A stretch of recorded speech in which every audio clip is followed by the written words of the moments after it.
भारतीय राज्य उत्तराखंड में गिरिराज हिमालय की केदार नामक चोटी पर स्थित देश के 12 ज्योतिर्लिंगों में से एक सर्वोच्च केदारेश्वर ज्योतिर्लिंग का मंदिर बना हुआ है। रहस्यों से भरे इस केदारनाथ धाम और मंदिर के संबंध में कई कथाएं जुड़ी हुई हैं।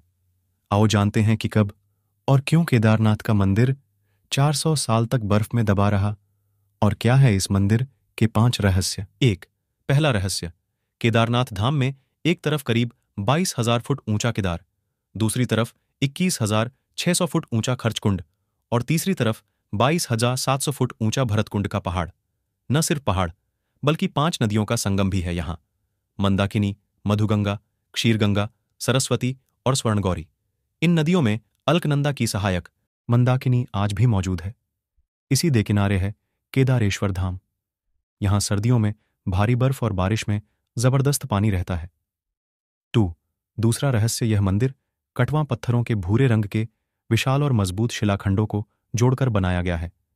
6 फुट ऊंचे चबूतरे पर खड़े 85 फुट ऊंचे, 187 फुट लंबे और 80 फुट चौड़े मंदिर की दीवारें 12 फुट मोटी हैं।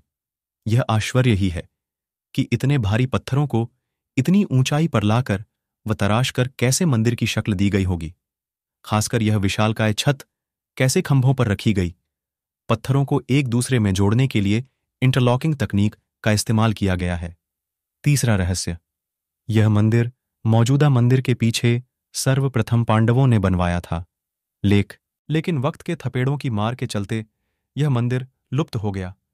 तब इस मंदिर का निर्माण 508 ईसा पूर्व जन्मे और 436 ईसा पूर्व देहत्याग गए आदि शंकराचार्य ने करवाया था। इस मंदिर के पीछे ही उनकी समाधि है। इसका गर्भगृह अपेक्षाकृत प्राचीन है, जिसे 80वीं शताब्दी के लगभग का माना जाता है। पहले 10वीं सदी में मालवा के राजा भोज द्वारा और फिर 13वीं सदी में मंदिर का जीर्णोद्धार किया गया। चौथा रहस्य, दीपावली महापर्व के दूसरे दिन के दिन शीत ऋतु में मंदिर के द्वार बंद कर दिए जाते हैं। 6 माह तक मंदिर के अंदर दीपक जलता रहता है। पुरोहित ससम्मान पट बंद कर भगवान के विग्रह एवं दंडी को 6 माह तक पहाड़ के नीचे ऊखीमठ में ले जाते हैं। 6 माह बाद मई माह में केदारनाथ के कपाट खुलते हैं। तब उत्तराखंड की यात्रा आरंभ होती है। 6 माह मंदिर और उसके आसपास कोई नहीं रहता है।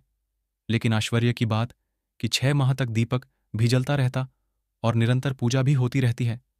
कपाट खुलने के बाद यह भी आश्चर्य का विषय है कि वैसी ही पांचवां रहस्य, 16 जून 2013 की रात प्रकृति ने कहर बरपाया था। जल प्रलय से कई बड़ी बड़ी और मजबूत इमारतें ताश के पत्तों की तरह ढहकर पानी में बह गईं। लेकिन केदारनाथ के मंदिर का कुछ नहीं बिगड़ा। आश्चर्य तो तब हुआ जब पीछे पहाड़ी से पानी के बहाव में लुढ़कती हुई विशालकाय चट्टान आई और अचानक वह मंदिर के पीछे ही रुक गई। उस चट्टान के रुकने से बाढ़ का जल 2 भागों में विभक्त हो गया और मंदिर कहीं ज्यादा सुरक्षित हो गया। इस प्रलय में लगभग 10,000 लोगों की मौत हो गई थी। पुराणों की भविष्यवाणी के अनुसार इस समूचे क्षेत्र के तीर्थ लुप्त हो जाएंगे।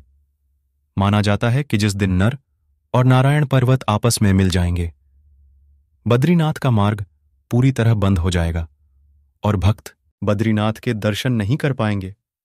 पुराणों के अनुसार वर्तमान बद्रीनाथ धाम और केदारेश्वर धाम लुप्त हो जाएंगे और वर्षों बाद भविष्य में भविष्य बटरी नामक नए तीर्थ का उद्गम होगा।